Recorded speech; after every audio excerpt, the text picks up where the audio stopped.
Once there was a boy named Arman, who lived in a small, peaceful town where everyone knew each other and where the morning sun always kissed the rooftops with warmth and promise. But Arman never cared for mornings. He was the kind of boy who always slept late, skipped his chores, and spent hours scrolling through his phone or lying under the shade of a tree doing absolutely nothing. His father, a hard-working carpenter, often told him, "Son, time is the most precious gift God has given us. Don't waste it, because once it's gone, you can never get it back." But Arman would just laugh and say, "Don't worry, Abba, I'm still young. I have plenty of time." His mother used to look at him with sadness, knowing that her son was intelligent but directionless. Every day she'd prepare his breakfast, wait for him to wake up, and sigh when she saw him sleeping till noon, while other children had already gone to school or helped their parents in work. Arman's friends eventually grew tired of waiting for him to join them in studying or learning new skills, because he always had the same excuse: "I'll do it tomorrow." One day, a wise old man named Karim Sahib visited their village. He was a retired teacher who had traveled across the country sharing lessons about life, time, and destiny. The villagers respected him deeply. When he heard about Arman, he decided to meet the boy. He found Arman lying under a mango tree, tossing stones at the sky and humming lazily. Karim Sahib smiled gently and said, "Son, what are you doing?" Arman replied, "Nothing, sir. Just enjoying life." The old man chuckled softly and said, "Enjoying life is good, but tell me, how do you plan to live when life stops giving you time?" Arman frowned, not understanding. Karim Sahib then pulled out an old pocket watch and handed it to Arman. "This watch," he said, "is very special. Every second that passes inside it is a piece of your life. When the last grain of time falls, your chance to live fully is gone." Arman laughed and said, "Sir, you make it sound like I'm running out of time. I'm just 17. The old man looked into his eyes and said, "17 or 70, it doesn't matter. A single wasted day can cost you a lifetime of regret." He left the watch with Arman and walked away. That night, Arman couldn't sleep. The ticking of that old watch echoed in his mind like a whisper. Tick-tock, tick-tock. It was as if the watch was mocking him, reminding him of all the days he had wasted doing nothing meaningful. He tossed and turned, and for the first time in his life, he began to feel uneasy. The next morning, when he woke up late as usual, he noticed something strange. The hands of the watch had stopped moving. Panicked, he shook it, tapped it, but it didn't start again. Frustrated, he thought maybe it was broken, so he went to Karim Sahib's small hut at the edge of the village and said, "Sir, the watch you gave me doesn't work anymore." The old man smiled knowingly and said, "It stops for everyone who wastes their time. It will start again only when you start moving forward in life." Arman was confused, but curious. "How do I do that?" he asked. Karim Sahib said, "By using every hour wisely. Do something today that your future self will thank you for." That line hit him deeply. That day, for the first time, Arman helped his father in the workshop. His hands hurt from holding the hammer and saw.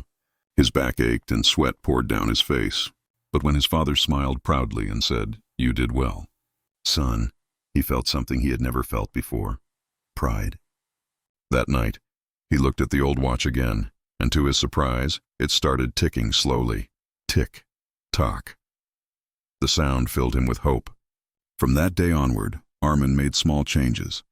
He began waking up early, helping his parents, and reading books Karim Sahib lent him about discipline and purpose. Every morning, the ticking of the watch reminded him that time was alive only when he was alive inside.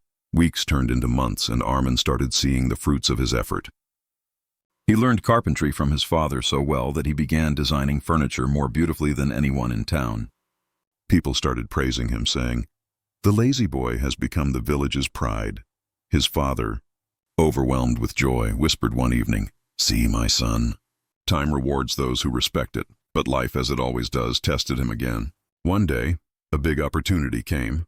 There was a furniture exhibition in the city, and craftsmen from all over the region were invited. Arman worked day and night to prepare his best piece, a carved wooden table with delicate patterns that told a story of his journey from laziness to purpose. But just a night before he had to leave, a heavy storm hit the town, and part of their workshop roof collapsed, damaging his table badly.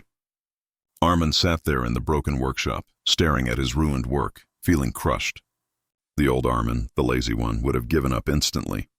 But now, he looked at the ticking watch and said softly, "I won't waste another second crying." He stayed up all night, repairing, sanding, and repainting until his hands were bruised. When dawn came, the table wasn't perfect, but it was ready. He took it to the city, nervous but determined. When the judges came to inspect, one of them asked, "Why is there a small crack in this design?" Arman replied honestly, "Because time tested me. This crack reminds me that perfection is not in avoiding struggle, but in never giving up." The hall went silent, and then the judges nodded, impressed by his sincerity. Arman didn't win first prize, but he received something greater: recognition, respect, and an offer from a furniture company that wanted him to design for them.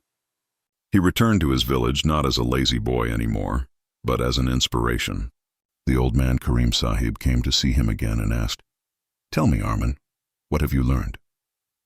Arman smiled and said, "I've learned that time doesn't wait for anyone, but it walks beside those who value it. Every tick of this watch is a reminder that I'm alive and that I must make every moment count." The old man nodded proudly and said, "Then my job here is done." He placed his hand on Arman's shoulder and walked away quietly, leaving Arman staring at the ticking watch that once stood still. Years passed, and Arman grew into a successful craftsman. He built a small school in his village to teach young boys and girls not only carpentry but also discipline, respect, and the value of time. On the wall of the school he hung the same pocket watch in a glass frame with a small note that said, "Your time is your life. Don't waste it." Every day, when his students would enter the workshop, they would hear the ticking of that watch and remember Arman's story. He often told them, "I was once like you, lazy, careless, always thinking I had tomorrow. But time taught me that tomorrow never comes. It is born only when you honor today." His words inspired dozens of children to chase their dreams, to wake up early, to study hard, and to never delay what mattered. One evening, as the sun set behind the hills and the golden light filled his workshop, Arman sat quietly, holding the same watch, now old and worn. He thought about his father's words, about Karim Sahib, about the countless moments he had once thrown away and the ones he had finally learned to treasure.